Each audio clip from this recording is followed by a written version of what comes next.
Au siècle dernier, déjà, le pape Pie XI disait que nous, chrétiens, catholiques, nous sommes au spirituel des sémites.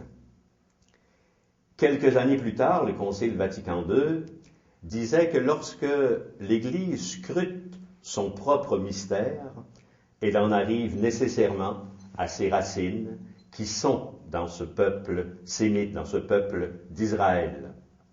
Et le pape Jean-Paul II, pour sa part, a appelé les Juifs, nos frères aînés dans la foi. Aujourd'hui, nous accueillons M. Bernard Geoffroy. M. Geoffroy est un natif du Maroc, mais je dirais français d'adoption et israélien d'adoption. Et grâce à de nombreuses études, on pourrait dire également qu'il a reçu comme une mission et même une grâce d'aller de par le monde pour expliciter comme ce petit trait d'union entre judéo et christianisme. Quel est donc ce lien si important mais si fragile aussi entre les deux religions? Monsieur Geoffroy, bonjour. Bonjour. Élection d'Israël. Est-ce que ce terme apparaît tel quel dans la Bible? Pourquoi Dieu a-t-il ainsi choisi un peuple, a-t-il élu un peuple? Et quelle signification cela a pour ce peuple élu et pour nous?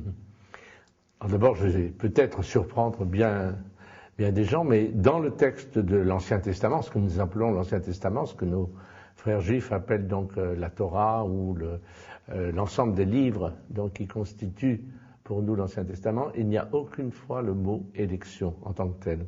On dit que Dieu a choisi un peuple. Bon, par exemple, on a plusieurs mentions de cela.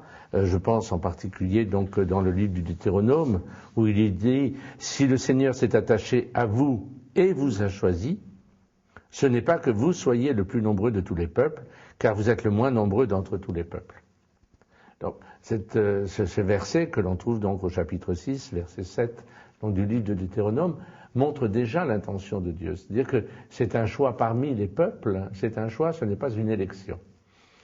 Et pour se définir donc en tant que peuple, le terme qui va être utilisé, c'est un terme pratiquement intraduisible en français, qu'on appelle sgoula en hébreu, qui veut dire, le mot qui s'en rapprocherait le plus, c'est prédilection.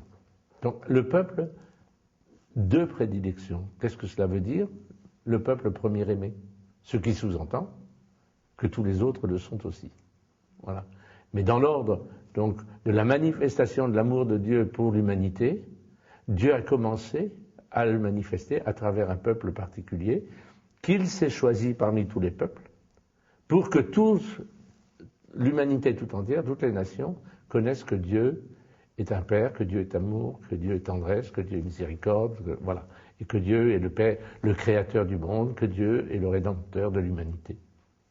Donc, ce terme, on le voit très explicitement dans, justement, le moment où Dieu va faire alliance avec son peuple, et on le trouve donc au chapitre 19 de l'Exode, où donc Dieu a convoqué son peuple à l'Horeb, et on nous dit que Moïse est monté vers Dieu, et Dieu lui dit, tu parleras ainsi à la maison de Jacob, tu déclareras aux fils d'Israël, vous avez vu vous-même ce que j'ai fait aux Égyptiens, comment je vous ai emporté sur des ailes d'aigle et amené vers moi.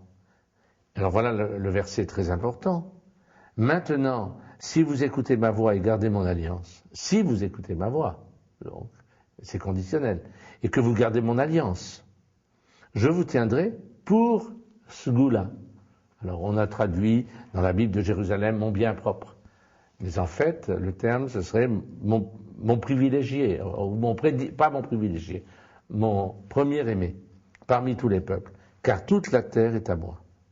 Et je vous tiendrai pour un royaume de prêtres et une nation de sainteté.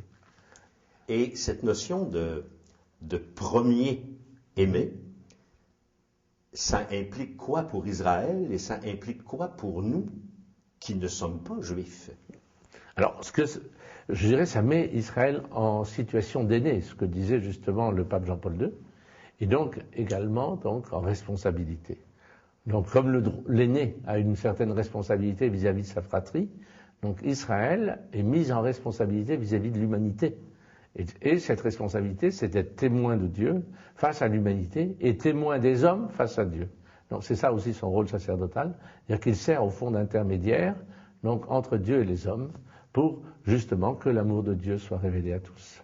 Donc, ce choix de Dieu pour Israël, oui, c'est une grâce, mais pourrions-nous dire que c'est également une mission très exigeante? C'est une terrible mission qui lui est confiée, parce que tout dépend aussi de la fidélité d'Israël à son Dieu, donc à l'alliance, donc aux paroles que Dieu lui confie, que cette mission soit remplie. Donc Dieu ne peut pas se substituer à Israël d'une certaine manière. Donc il faut passer par Israël pour pouvoir atteindre les nations. Et Dieu l'a voulu ainsi. Et c'est pour ça aussi que Jésus est né de ce peuple.